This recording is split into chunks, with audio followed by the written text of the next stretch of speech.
Os Buraca São Sistema arrasaram no regresso aos palcos em Portugal. Atuaram este sábado, no último dia do Nós Alive.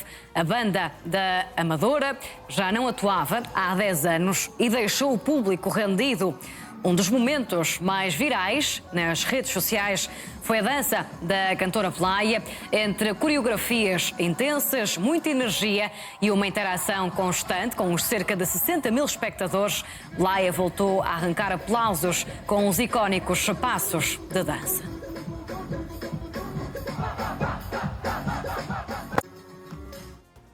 A conversa agora com Miguel Azevedo e Margarida Valença, ambos jornalistas. Boa noite e bem-vindos. Margarida, começo por ti. A última vez que os Buraca São Sistema atuaram foi há 10 anos. Tu tinhas apenas 14 anos, assististe pela primeira vez a um concerto da banda. Quem nunca tinha visto Buraca ao vivo, percebe este fenómeno? Eu creio que sim. No primeiro dia que eu fui ao Nós Alive, vi muitas pessoas, por exemplo, à procura de brindes, a dançar coreografias como o do Baba Babá. E notava-se que as músicas dos Buraca São Sistema tão presentes na nossa memória coletiva. E, portanto, eu sinceramente não me lembro quando é que foi a primeira vez que eu ouvi Buraca, mas conheço as músicas, como muitas pessoas conhecem. E estava super expectante para ver o concerto, claro. Superou as expectativas, como vimos nas redes sociais também. Sim. Mas pronto, também acrescentar que Buraca São Sistema, para além de terem sido e de serem esta banda tão importante da música portuguesa, foram também uma banda que criaram e ajudaram a criar e legitimar outras linguagens sonoras que até hoje continuamos a ouvir. E tenho também trabalhado e procurado saber um pouco mais sobre o impacto que eles tiveram no ecossistema musical português e, portanto, há também um simbolismo muito grande neste concerto. Não é apenas um concerto, é também um marco político e social da afirmação desta Lisboa multicultural e diversa que os Buraca São Sistema também ajudaram a criar e que se ouve também nas músicas de outros artistas. E Miguel Azevedo, durante 10 anos parecia impossível voltar a ver os Buraca São Sistema juntos. Afinal aconteceu. A pergunta é simples, foi apenas um exercício de nostalgia ou achas que assistimos aqui ao regresso da banda portuguesa?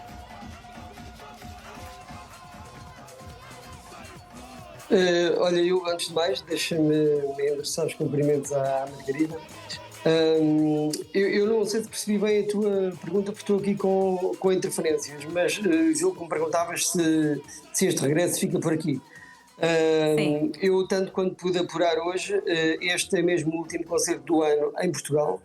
Eles vão partir agora para uma digressão pela Europa, tem também uma data no Brasil em setembro.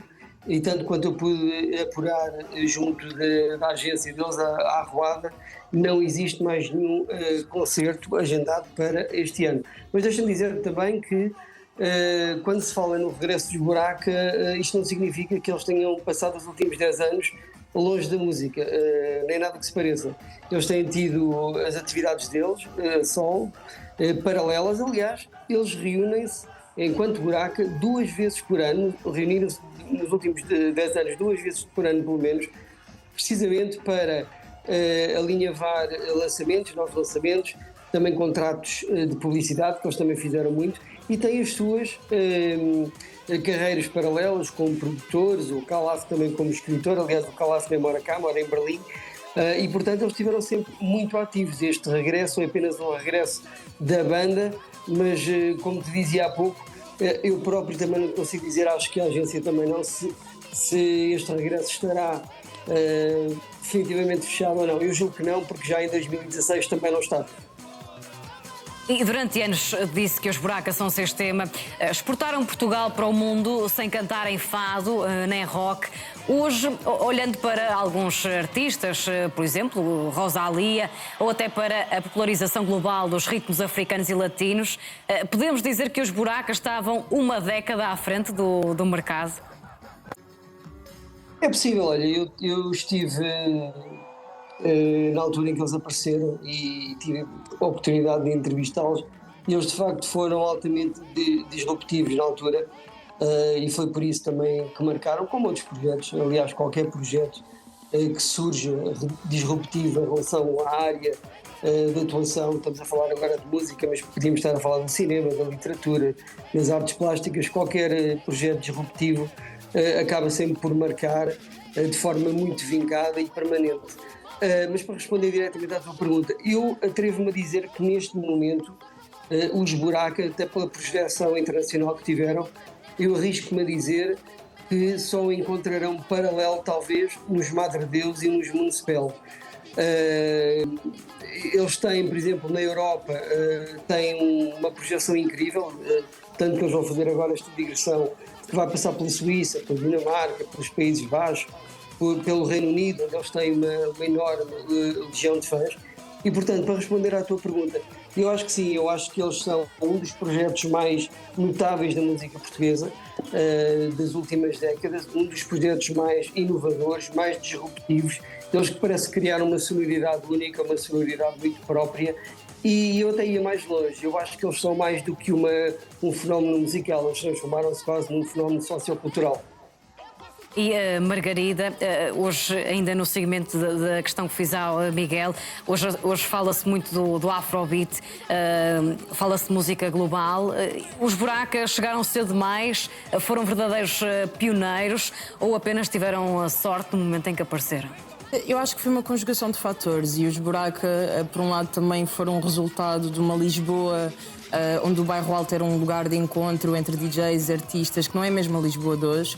Foram também o resultado numa altura onde a internet também revolucionou a forma como a música começou a circular.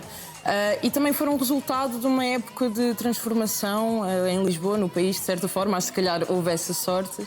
Mas realmente também foram muito pioneiros e a verdade é que hoje, quando olhamos para artistas como Dino Santiago, quando olhamos para artistas como Slow J, quando olhamos para artistas como Ana Moura, de várias formas há também um bocado de buraca neles e realmente os Buraca foram, não só, por exemplo, mesmo a Sara Tavares, foram muito precursores nesta afirmação de uma Lisboa e de uma identidade musical que une estas identidades e que também as transforma de uma forma descomplexada e pronto, não sei se respondi bem à pergunta. E Miguel Azevedo, de facto já vimos que os Buraca foram de facto importantes para a música portuguesa, foram realmente a banda portuguesa mais internacional dos últimos 20 anos, acreditas nisso?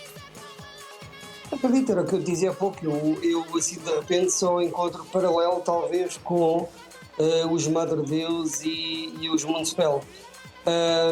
Mas talvez pegando um bocadinho naquilo que a Margarida estava a dizer, os Buraca deram expressão a algo que já se vinha sentindo, o pulsar de uma certa cultura que vinha até desde os anos 90, com o Kuduro, chegar aos bairros periféricos de Lisboa. E já se sentia esse pulsar que precisava de um empurrão grande e os Buracas souberam fazê-lo através de boas produções, de boas canções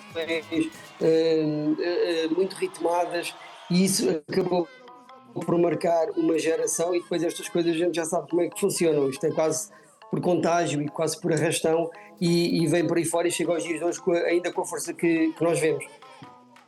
E a Margarida falava aqui num conjunto de fatores para o sucesso da banda. Acreditas que se os Buraca tivessem aparecido este ano, em 2026, teriam tido todo este sucesso? Eu julgo que sim. Claro, eles entretanto também ajudaram a projetar muitas outras bandas. A Margarida falava disso e muitos outros projetos. E hoje, se calhar já não tinham propriamente o mesmo impacto.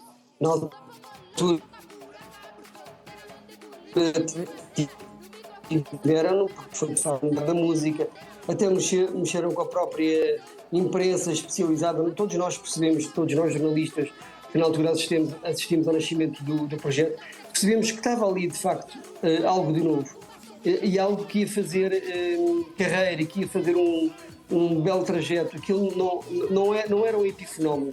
Era algo que de facto ia marcar gerações e como marcou. As próprias editoras, na altura, ainda estavam muito desconfiadas em relação a estes fenómenos musicais, por estarem muito afastados do mainstream. havia uma certa desconfiança. E basta dizer-te, por exemplo, que no segundo disco, os Buraco Ação Sistema já estavam a ser lançados, convenceram uma das maiores multinacionais do mundo, que é a Universal, não é? O segundo disco deles foi precisamente lançado pela Universal. Agora, não sei, eu acho que eles ainda têm muito para dar. Eles, se quiserem continuar o projeto, eu acho que eles ainda têm muito para dar. Eles ainda têm muito público, não só em Portugal, mas no resto da Europa e no resto do mundo também. E Margarida, hoje em dia há muitos regressos, vimos também o regresso dos da Weasel, agora os Buraco Ação Sistema. Estamos numa era da nostalgia, o público quer reviver a adolescência ou quer que estas bandas continuem, ou isto significa que estas bandas continuam ainda relevantes? Bem, eu tenho alguma dificuldade em fazer esta comparação, mas aquilo que eu senti ao observar o concerto dos Buraco Ação Sistema é que não foi apenas uma nostalgia e que realmente, apesar de todos estes 20 anos, há um novo público que nunca viu o Buraco Ação Sistema, como eu, que viu e cantou e dançou as músicas com imensa alegria, imenso público que os viu na altura nos anos 2000, mas que para além de uma nostalgia é também uma celebração e não apenas um reviver o passado, e eu acredito que mesmo para a banda também possa, ao mesmo tempo que é uma celebração dos 20 anos de aniversário, acho que é talvez uma celebração de uma música que deu provas que continua a funcionar e que as pessoas gostam e que estavam com saudades. Muito bem, Margarida Valença, Miguel Azevedo, obrigada aos dois pela análise e uma boa noite.